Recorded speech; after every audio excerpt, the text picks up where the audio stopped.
अस्सलाम वालेकुम, welcome back to my channel. कैसे हैं सब देखने वाले? उम्मीद करती हूँ कि आप सब ठीक होंगे। मैं भी अल्लाह के फजल से ठीक हूँ। अल्लाह ताला आप सबको ठीक, खुश और आबाद रखे, सबके रिस्क में बरकत डाले, आमीन। रेसिपी देख के आपको आइडिया होगा, मैं आज बनाने लगी हूँ नींबू और मिर्चों का अचार। ये बहुत ही मज़े का बनता है और बरसात में बहुत अच्छा लगता है। आइए देखते हैं ये कैसे बनता है। बिस्मिल्लाहिर्रहमानिर्रहीम। सबसे पहले जो है मैंने 1 पाव नींबू लिए थे और 1 पाव मिर्चें ली थी और इन्हें अच्छे से वॉश करके कट करके रख लिया था और इसमें 1 टेबल स्पून नमक और 1 टीस्पून भर के हल्दी डाल के रख दिया था 8 घंटों के लिए। तो इसने पानी छोड़ दिया है। अब मैं एक बास्केट ले रही हूँ और बाउल के ऊपर उसको रख के इसके अंदर पानी जो है वो निकाल लेंगे हम। ये जो है ये बड़ा अहम स्टेप होता है, इससे आपका अचार जो है वो सारा साल जो है वो ख़राब नहीं होता। पानी अच्छे से निचोड़ लेंगे हम। अब मैं ले रही हूँ स्पाइसेस। सौंफ 1 चम्मच है मेरे पास, ज़ीरा सफ़ेद 1 चम्मच है और साथ ही साथ धनिया है 1 चम्मच। मैं ये डाल रही हूँ जी फ्राई पैन के अंदर। सौंफ, धनिया, ज़ीरा और मेथरे 1-1 टीस्पून के बराबर ये मैंने सारे स्पाइसेस जो हैं लिए हैं, जो अचार में डाले जाते हैं। और इनको बिल्कुल लो फ्लेम के ऊपर मैं करूँगी जी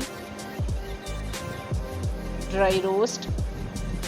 इस तरह मसाला जो है वो ड्राई रोस्ट करके ग्राइंड करके डालते हैं जब अचार में, तो ये बहुत मज़े का लगता है और इसका टेस्ट जो है वो दुगना अच्छा हो जाता है। 2 मिनट लगे हैं जी इस मसाले को मैंने ड्राई रोस्ट करना है। 2 मिनट का टाइम है इसका। फिर इसके बाद करेंगे फ्लेम ऑफ और इसको मैं डालूँगी एक ग्राइंडर में। ये देखिए मैंने इनको ग्राइंड कर लिया है। अब इसे निकाल रही हूँ एक अदद बाउल में। अब मैंने जो दूसरे स्पाइसेस लिए हैं उसमें शामिल है जी कलवंजी 1 टीस्पून। अच्छे से साफ़ कर लिया था इन स्पाइसेस को मैंने।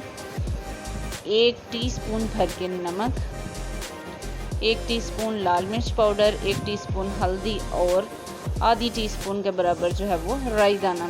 ये सारे स्पाइसेस जो हैं मैंने इसके अंदर ऐड कर दिए हैं ग्राइंड किए हुए स्पाइसेस के अंदर। अब मैं करूँगी जी इसको अच्छे से मिक्स। वीडियो को आपने एंड तक देखना है ताकि आपसे कोई भी पार्ट जो है वो स्किप ना हो और आपकी रेसिपी ख़राब ना हो। ये बिगनर्स भी बना सकते हैं, बहुत इजी है बनाना और बहुत ही मज़े का बनता है। अब ये देखेंगे 1 घंटा हो चुका है, हमारा पानी जो है वो बहुत अच्छे से ड्रेन हो चुका है। इसके अंदर बिल्कुल पानी नहीं है। अब मैं इसको करूँगी जी साइड पे। अब मैं लूँगी जी एक अदद बाउल और इसके अंदर मैं अच्छे से जो मैंने नींबू और मिर्चों का पानी ड्रेन करके रखा था बास्केट में, वो बाउल के अंदर मैं डाल रही हूँ।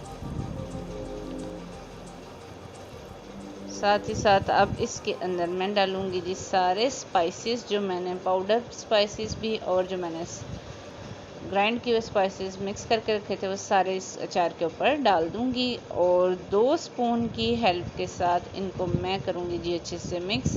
जब भी आप अचार का काम करें आप मास्क का ज़रूर इस्तेमाल करें, नहीं तो आपको इससे छींकें भी आ सकती हैं। अच्छे से इसको मिक्स कर लिया। अब मैंने लिया था जी तकरीबन मेरे पास 1.5 पाव के करीब जो है ये सरसों का तेल है। इसे मैंने अच्छे से गरम कर लिया था। एक उबाला दिलाने के बाद ठंडा किया है इसको और फिर इसमें शामिल कर दिया है।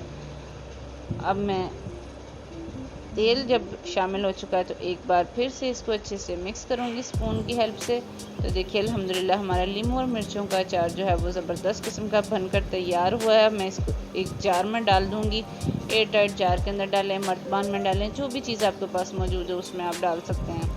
तो इसको मैं धूप में रख दूँगी 3 से 4 दिन के लिए। सुबह शाम इसमें खुश्क चम्मच जो है वो आपने चलाना है, इसमें गीला चम्मच जो है उसका इस्तेमाल नहीं करना। इससे आपका अचार कभी भी ख़राब नहीं होगा और 4 से 5 दिन के बाद आपका अचार जो है वो खाने के लिए तैयार है। रेसिपी अच्छी लगी हो तो इसे ज़रूर ट्राई करें। लाइक और शेयर करना मत भूलें अपने फ्रेंड्स के साथ, अपने फैमिली मेम्बर्स के साथ। और जो पहली दफ़ा वॉच करें चैनल को ज़रूर सब्सक्राइब करें, साथ में लगे हुए बेल आइकन को प्रेस करें ताकि मेरी हर आने वाली नई वीडियो जो है आप तक सबसे पहले पहुँचे।